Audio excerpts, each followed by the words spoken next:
Hey, Shannon, I'm so excited to have you on the show. Welcome. Well, thank you so much, Katie. I'm excited to be here, truthfully. Oh, when I said, Shannon, you want to come on the show? And you were like, yes. And I'm like, I'm so glad. I want to have the conversation with you because it's been so fun to share in your journey, not only as your coach, but then just how you got into interior design, all of the things. Tell our audience, who is Shannon? How did you get here? Oh, goodness. Well, my first life, I should say, 'cause this is going to date me back in the late 90s, 2000s, I actually started out in education. So Love that. I worked for a little while with children with special needs. But the funny thing is my heart has always been in a creative. I've always been a creative. My heart's always been in design, decorating, all the things. So even when I was in that field, I would find that I would go over to a friend's house and help them with something, or they'd come to my house and I'd be helping them with this. And it was just always just kind of innate in me, or like in my blood. So once I got out of education, started having children, I decided to kind of dive into testing the waters with friends and family, that sort of thing. I really just thought, this is really what I want to do. And it was great because what it did is it gave me the flexibility as a stay at home mom to kind of make my own schedule, do my own thing. And For sure. yes, and I mean, because my priority at the time was being home for my children. And I do not regret that at all. Yeah, you But never get that time back again. exactly.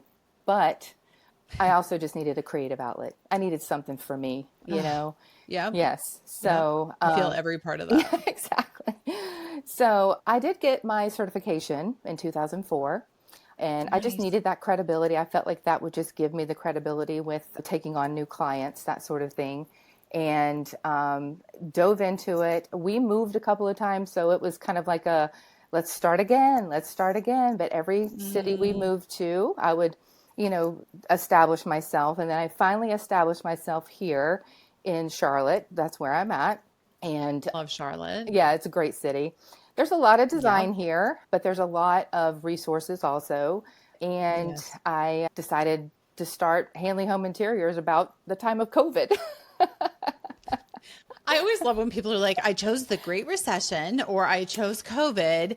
And it's always funny because they seem to do well when you know what you are supposed and meant for the universe to be telling you to be doing. Absolutely. I feel like that's the way it's always been. There's always just been this push into this, field for me. It's like every time I would say, I'm not going to do it anymore, something would happen and I would just Mm, land right back into it. But here's what I'm going to say. Like starting out in decorating in the time I started. Now this is when we still took pictures, stuck them in a picture album, took them to a client's house and like this is my portfolio. And everything was yep. done on trust and a handshake. You know, Yeah, those we days are come and those days have yeah, gone. so these systems and processes and all the things that Mm, whirl around now, and I will say I went into mhm. this kicking and screaming because I was like resistant to this, like, no, I've been doing this for 15 years this way. I'm going to be fine. Oh, Katie, I was not Mm. fine. Not at all. Well, that's like the first step of fixing any problem, right? Is admitting we have a problem. Houston, we have a problem. Absolutely. How did you get to that point? What was your tipping point for just admitting that? Because that takes a lot of courage. That's not an easy thing to say.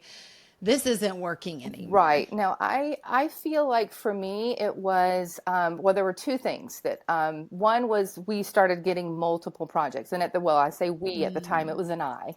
I was all the things, right? I was wearing all the hats, doing all the things. yep. And I had a very simplified process, like maybe four Mm, steps or whatever, not anything too hmm. complicated, but it still wasn't quite enough. And when I had my first hire, that was Mm, when I finally was mm. like, yeah, I need some SOPs. I need this to, I need I this. have this all in my head. What do you mean you can't read my Well, mind? and that's Yes. exactly right. I had to finally Yeah. get everything out of my head and into Mm, some type of system or program so that my design manager could then go, okay, this is how we take a client from start to finish, and these are your yeah. responsibilities and all of that.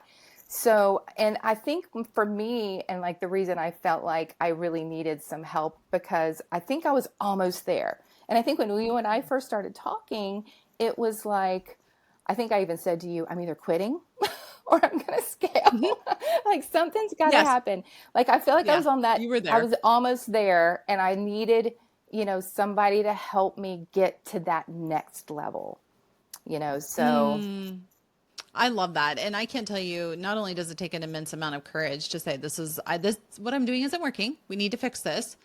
But like, I'm always deeply humbled when someone comes to me and says, please help, because that's such a vulnerable moment for anyone in their business to say, help, I need help. In fact, I was just Voxering with someone very well thought of in the industry today. And I literally left the message, I need 30 minutes of your time. I'm happy to pay for it. I need help. Like, and I think that is a good sign of how business should work in general. Absolutely. That is the sign of a leader. It's not that you know everything. It's knowing when you're in over your head, when you need to reach out for help, and not being afraid to do so.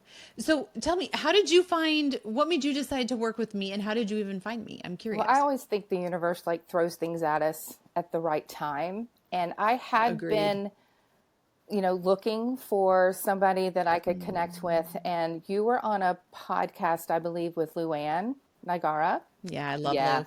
Yep. And I've listened to her podcast for a long time, but I really did resonate with the message that you had. And I felt like it was Mm, very, like you just, I don't know, there was something about what you said that just resonated with me. And I thought, I think this is my mm, person. I think this is the person that I mm. need to connect with and see if we can, like I said, get that whatever stumbling block, hurdle, whatever I needed to get over, I needed to get over with somebody else. Yes. I totally get that. And I, like I said, humbled and honored to have been chosen to be the one to help you through that. Admittedly, I always say I do the easy part. We talk through it. Hmm. You have to actually implement and do it, which you Absolutely. did a fabulous job Well, of. thank you. What you did. I was like, look at Shannon go. This is amazing. Oh, What was the hardest part in implementation, and also what kept you going during implementation? Because it's one, like I said, it's one thing to talk about it. It's another to actually do it and make the changes in your business to get it where you want it to be, whatever that looks like. absolutely. I think for me, well, I will say the IT part is Yeah. difficult. So I was using a system that I think was not working for me. I needed something Mm, that, because again, once I took those SOPs and I condensed them down to here is my detailed process, this is what I need to be doing. I felt like every time I would go into whatever I was using, Sauna at the time, which is a great program, I felt like I was having to reinvent the wheel every single yep. time. And I don't have Yep. time for that. I mean, we're running anywhere between, 6 to 10 projects at a time. And I don't need to be, I needed something where I could just rinse and repeat. So, Yes. Yes, I do. so I think, That's why we left the sauna. right. I relate to every part of that. Yeah. Every part of that. Yes, Yeah. Getting that back end working for you is so important. Like absolutely. where you don't feel you are having to do it every I time. know, I know. And I feel like for me, that resistance that we talked about earlier is always Mm, there. But I knew that if I was going to scale, if I'm going to take that overwhelm that I had, it was just to the point, like I said, I wanted to quit or I had to just make some changes, yeah. right? And I'm not ready. I mean, I Yeah. might be a little bit older, but I'm not ready to quit quite yet. I'm ready to like, let's do this. If we're going to do this, let's do this. Love every part of that. And well, the funny thing for me, this is just a little deviation, was I was listening to, I do Masterclass. Do you do the Yes. Masterclass Love it. app? I love Yep. that app. And I was listening to Martha Stewart and finding out how old she was when she actually started Martha Stewart. I was like, what? 50 Are you plus. kidding me? Like, I Mm-hmm. have no excuse. Oh, yeah. Yeah. No, I hold that little fact near and dear to my own heart. Absolutely.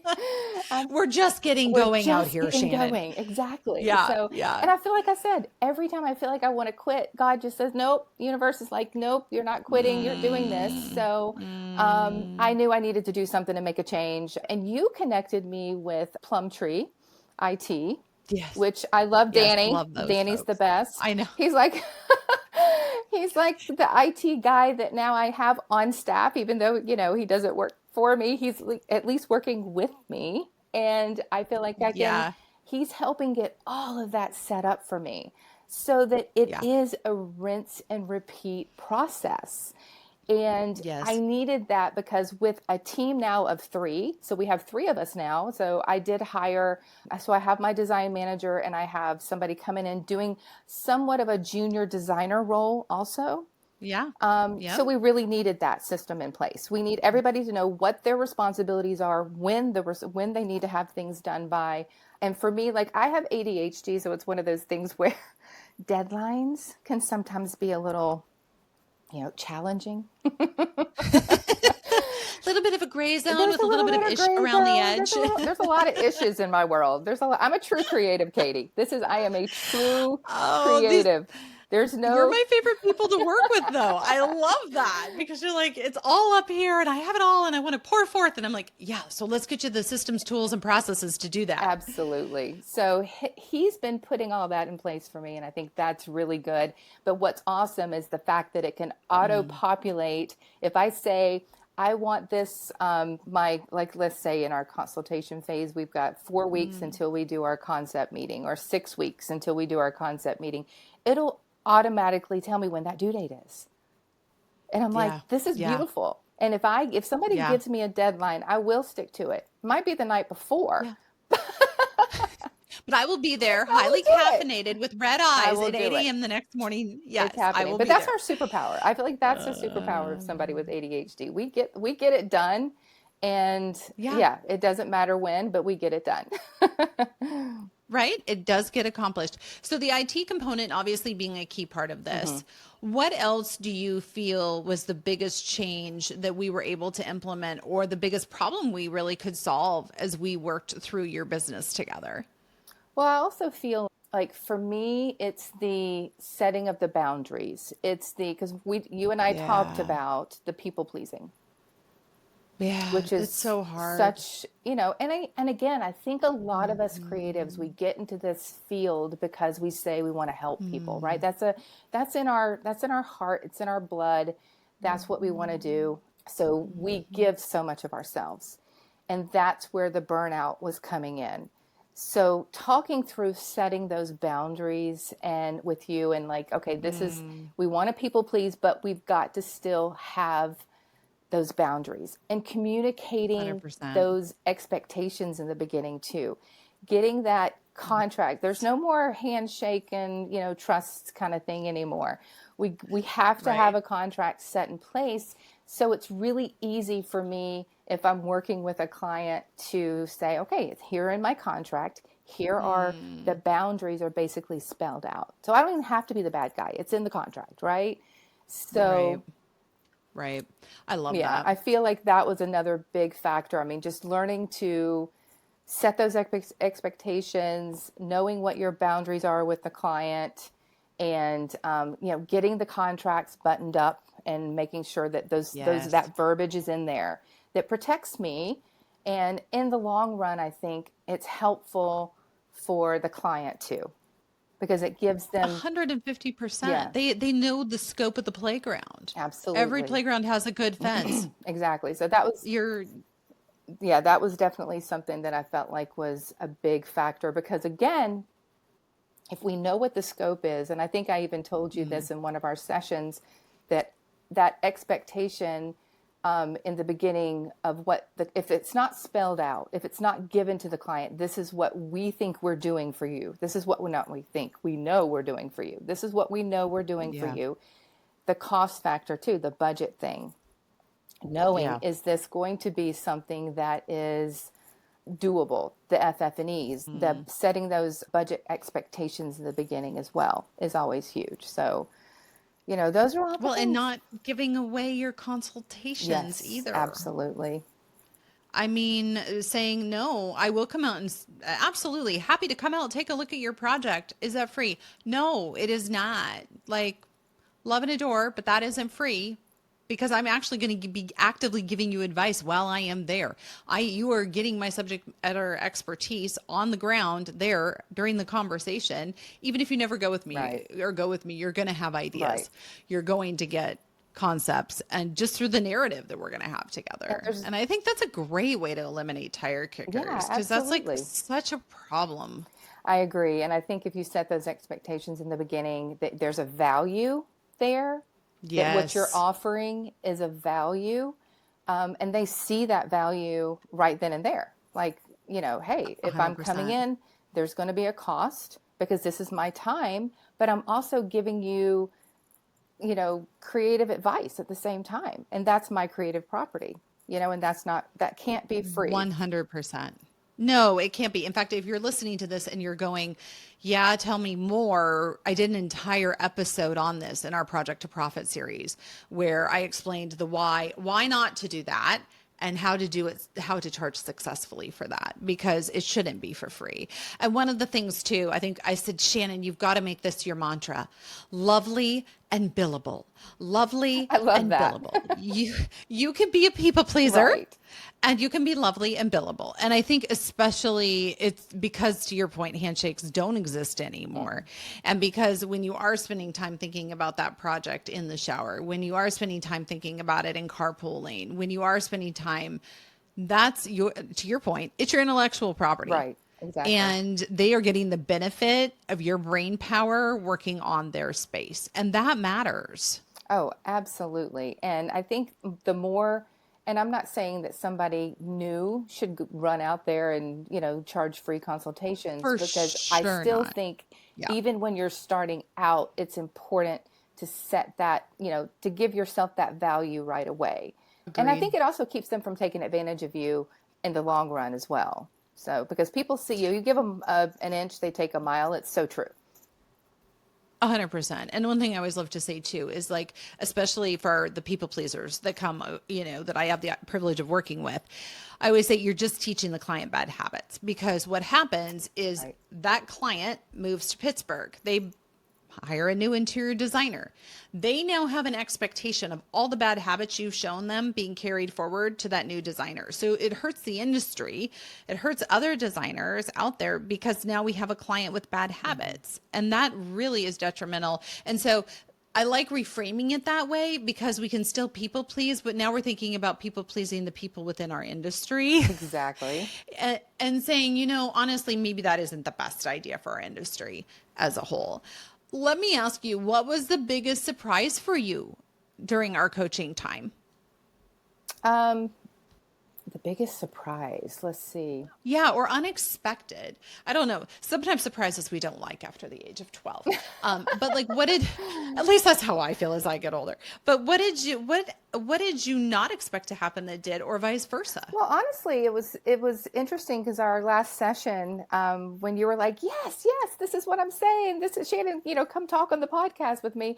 I was surprised that because I feel like I can still do so much more.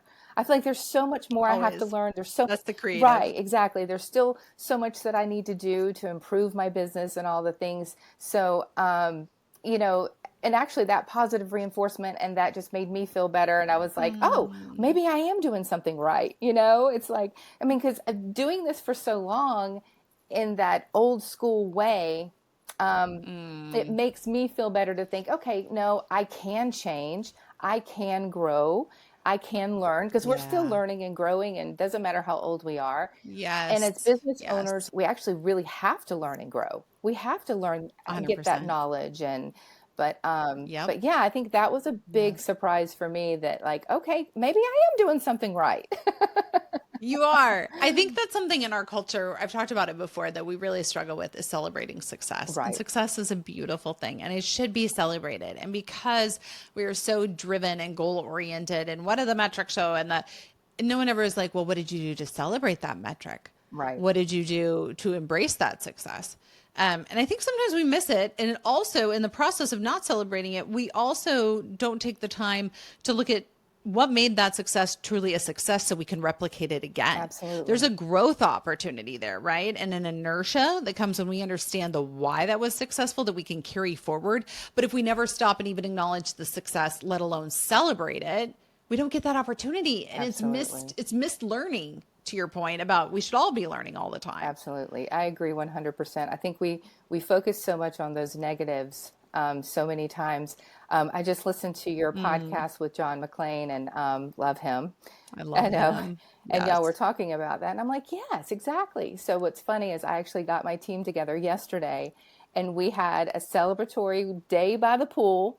No work. Nobody was Yes. allowed to talk about projects or clients or anything. We just team bonded. We just I celebrated the love year it. we've had because both of my girls now have been with me for a year. And I thought this is a great day for us Amazing. just to get together and celebrate all those things that we've worked so hard over this past year to accomplish. So yeah, That is such a beautiful moment. And two, it's such a great way to fill the reservoir of emotional need on a team. absolutely. Like part of being the leader is building that culture and knowing when your people are scraping the bottom of the barrel and coming in and buoying their boat, Oh, right? exactly. I And love that saying, analogy. Yeah, right? Sometimes you just got to come in and you got to do it. And a day at the pool, yeah, that buoys the boat. Like that is absolutely. super duper helpful. And Absolutely. you might say, but we had no productivity that day, right? Yeah, but you know what? People, I always like to say it's like a wind up car. Sometimes we have to pull back to go forward even faster. And so to take a day at the pool to pull back and give that to your team so they can run and do because they're refreshed and rejuiced and literally hydrated, literally and figuratively, right? Right. Like what a No, difference. Good absolutely. for you. That is the, see, this is why I praise you, Shannon, because that's the type of leadership. I mean, that's leadership, right? Is investing in the people who take care of you, Right. investing in those internal stakeholders Right. that are going to take care of your external stakeholders who pay the bills. Exactly. And you want your, especially if you have your team members, I feel like I've got a good team right now and I really value Yes. them. I wanted them to realize how much I value them because that's huge in wanting to stay with Yeah. somebody. I don't want to lose anybody. I don't want to Yeah. start over. No, starting over is a hard thing. I always do it. It takes me a long time to get there, usually longer than it should. But yes, starting over is a hard, hard, hard thing. Absolutely. There's just lost time. There's lost continuity. There's lost resources. There's lost, it's hard. It's really, really hard to do. And so, yes, good for you for investing in those people that are going to be there with you through the thick and the thin of it and have been for the last year. Right. A year-long tenure is getting to be quite a track record in our day and age, which is really saying something. Absolutely. I I think love people are it. easy to jump ship these days. So, yeah. Yeah. Yeah, they are. Okay, forward looking. Last question for you. What is the next thing that Shannon Handley is looking to tackle in her business? What's going to be the next thing we get to work Well, on? you need to be listening to Katie's podcast because everything, I mean, so much good information. I listened to your podcast with Mike Peterson, and he was talking Love Mike. about biophilia, neuroaesthetics, those types of things, bringing nature into home. But the fact that we, as designers, the psychology behind Yeah. design and how impactful our spaces are on our well-being. And that really resonated with me. And I was like, okay, this is something I really want to tap into. And you and I talked about the fact that, there are a lot of designers out there, especially Charlotte. We're very saturated. And Sure. everybody has the tagline, timeless classic design. Sophisticated, elevated. We know all the Exactly, terms. exactly. And Yeah. which we are doing, but I've always, because of my background in psychology and just knowing and it's always been a part of my verbiage on my website. It's always been, our homes, our spaces really do fill a void in us that, they make us feel like calm. And there's so many factors that go into a design, like, as a designers we're looking at what rhythm, harmony, all of those Yeah. things. There's a reason that those spaces that we're doing every day for our clients make them feel a certain way. So I really Absolutely. connected with him. So I'm thinking, actually I'm not thinking, I am going to do I love his it. certification in, I think it's science of design. Oh, science in Yeah. design. Sorry, I'll get it. Yeah. Science in design. And I'm also going to go to he's doing I think a full day teaching with multiple people coming in at High Point that first day Yes, on he that is. Friday in High Point. So I'm going to do that too. So I think like something for me to be able to create like a niche or something that gives me something a little different from what everybody else is doing, Mm, I think it just really, it woke me up again, I guess, as a designer. I was like, yeah. yes, And it lit my fire. For yeah. lack of, Well, it starts pumping the creative it juices is. It's again, like it was getting me which going. everybody needs. Absolutely. Yeah, a hundred Absolutely. So we're percent. really going to In tap into fact, that. I'm so glad. We're going to put a link in the show notes as to where that lives and how people can go to High Point and go see Oh, it yeah. and be a part of that day, because I think it is, the more we talk about biophilia, ontological design, and that these spaces, we're not designing them, they're designing us back. Right. What does that look like? Right. And then what is our moral responsibility with that? I think huge, just Absolutely. really important and a big deal. Oh, Shannon, this has been such a good conversation. Thank you from the bottom of my Oh, this heart. was I'm so fabulous. Well, grateful for thank you you. so much for having me on the show. I'm so excited to have been Oh, here and been able to share my journey and my story with everybody. And thank you again for your help. oh, thank you for trusting me. I am truly humbled and honored and always grateful when someone lets me come into their business and take it where it needs to be, hopefully. That's always the goal. So thank you from the bottom of my Well, heart. thank you too, Katie.